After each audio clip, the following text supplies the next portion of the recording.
Why did Koba actually win in the end? In the Caesar trilogy, one cruel ape stood out from the rest.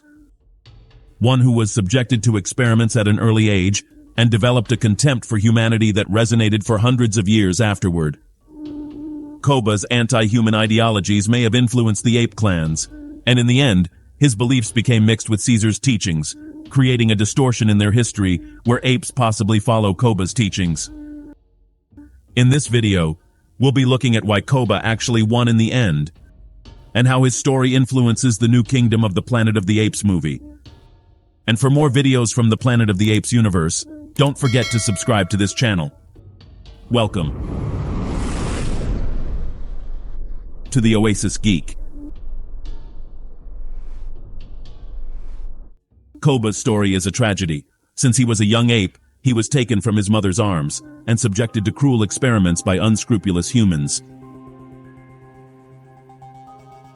This horrible experience planted in him a visceral hatred for humanity, one that only intensified as the years passed because of the mistreatment, exploitation, and abuse he suffered. Unlike Caesar, who was lovingly raised by a human family, Koba only knew the darkest and most inhuman side of mankind. While Caesar sought peaceful coexistence, Koba only saw humans as ruthless oppressors, to be eradicated at any cost. The most disturbing part of Koba's story is that for the majority of his life, he thought he was a human, and didn't understand why he was treated differently. Maurice later explained to Koba that he was never a human, and that everything bad that happened to him was because he was different, because he was an ape.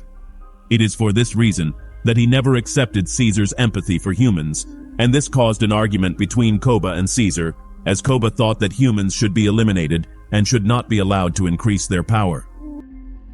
Koba knew all the bad things about humans, but Caesar still had hope. It is for this reason that the two become enemies. Koba didn't see any good qualities in humans, and saw Caesar as a weak leader. Later, Caesar wins the battle against Koba, and Koba asks him for help by quoting an ape law that says, "Ape does not kill ape." But Caesar replies that he is not an ape, reminding him that Koba thought he was a human his whole life, and acted like a human until the end. Koba's goal was to dethrone Caesar in order to destroy the humans, and for the apes to have superiority on the planet. Koba's desire for revenge and power was something Caesar had to struggle with, as the apes also had to show empathy with humans in order to coexist. But something changed. 300 years after Caesar and Koba's death, it would seem that Caesar's teachings have become distorted. And now the apes follow Koba's teachings, and I believe the answer is found in Proximus Caesar.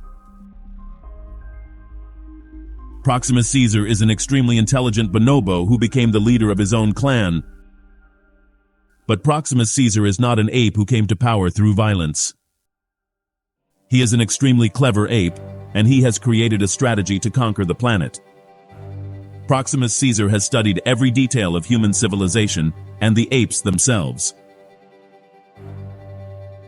Proximus, unlike the rest of the apes, does know what happened, and it suits him to distort Caesar's teachings. However, in the trailers for Kingdom of the Planet of the Apes, Raka has also been shown, an orangutan who also knows Caesar's story, and knows that at some point in the past, humans coexisted with apes in peace. This means that there are three streams of ideas among the apes at the time of Proximus Caesar. The clan of Proximus Caesar believes that humans and apes should not coexist, and that they should hunt them. This means that Proximus Caesar is following Koba's teachings. Possibly he is making the rest of the apes believe that Caesar actually desired this division between humans, and that he wanted this superiority for the apes. We can see that in some scenes, Proximus Caesar mentions that, "Together they will die," which would be a contrary message to what Caesar used to mention, that together they are strong. This means that every aspect of Caesar's teachings has been distorted by Proximus Caesar in order to maintain power. On the other hand, we know that there are apes like Raka who know the true story of Caesar, who also know that in the past humans coexisted with apes, and that humans deserve empathy. This means that even though Proximus Caesar has taken it upon himself to promote Koba's ideologies, there are still apes like Raka who can see the goodness in humanity and who can still preserve a little bit of Caesar's original law. Now, as I mentioned, there are 3 streams of ideas. The other is that of the Eagle clan to which Noah belongs. They don't know anything about the history, they don't know who Caesar or Koba was, so it will be this third clan of apes who will have to decide which way is the right way.